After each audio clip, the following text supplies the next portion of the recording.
உலகம் முழுவதும் உள்ள நிரஞ்சனா சேனல் நேயர்கள் அனைவருக்கும் பணிவான வணக்கம். இது ஒரு ஜோதிட நிகழ்ச்சி. இந்த நிகழ்ச்சியில் நாம் காண இருப்பது ஜாதகத்தில் 2ஆம் இடமும் பேச்சும். இதை பற்றி விரிவாக சொல்ல போகின்றார் ஜோதிடரும் ஸ்ரீ துர்காதேவி உபாசகருமான ஜி கிருஷ்ணாராவ். வணக்கம். அதாவது முக்கியமாக வாழ்க்கையில் வரும் சொல் வாயிலே என்பார்கள். நாம் என்ன சொல்கிறோமோ அது நடக்கிறதுக்கு வாய்ப்பு நிச்சயமாக உண்டு. அது எப்படி நாம் பார்ப்பது என்றால், லக்னத்திற்கு 2ஆம் இடம் வாக்குஸ்தானம். இந்த வாக்குஸ்தானம் நன்றாக இருந்தால், நாம் சொல்வது நன்றாக இருந்தால் நிச்சயமாக நல்லதே நடக்கும். பொதுவாக சிலர் எங்க நடக்க போகுது, ஒன்றும் நடக்காது, அது ஒன்றும் உருப்படாது சொல்வது உண்டு அபசகனமாக. அந்த அபசகனமாக சொல்லக்கூடாது. காரணம், நாம் சொல்லுவது நல்லதே சொன்னால் நிச்சயமாக நல்லதே நடக்கும்.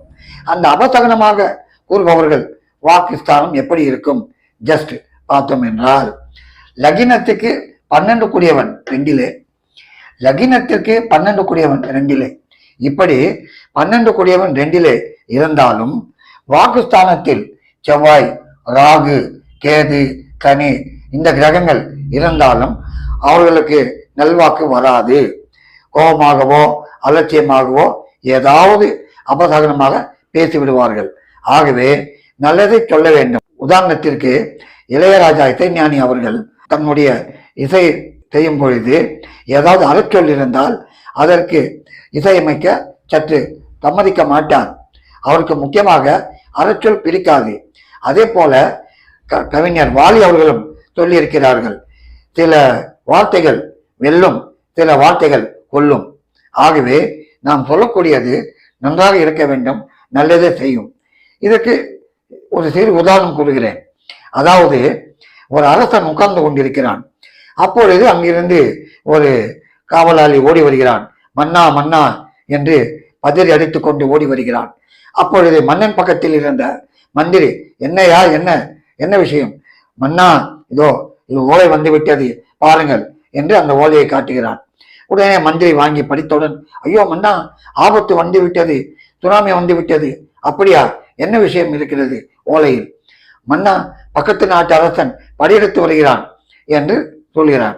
உடனே அரசன், சரி இறக்கட்டும், உடனே போருக்கு வேண்டிய ஆயுதங்கள் தயார் செய்யுங்கள், ஆயுதங்கள் நன்றாக இருக்க வேண்டும், தயார் செய்யுங்கள், முக்கியமாக இந்த மார்பிலை அணியும் கவசம் நன்றாக செய்யுங்கள் என்று ஏவலாளியிடம் கூறுகிறான். ஏவலாளி சரி என்று ஓடினான். அடுத்து ஏவலாளி வருகிறான்.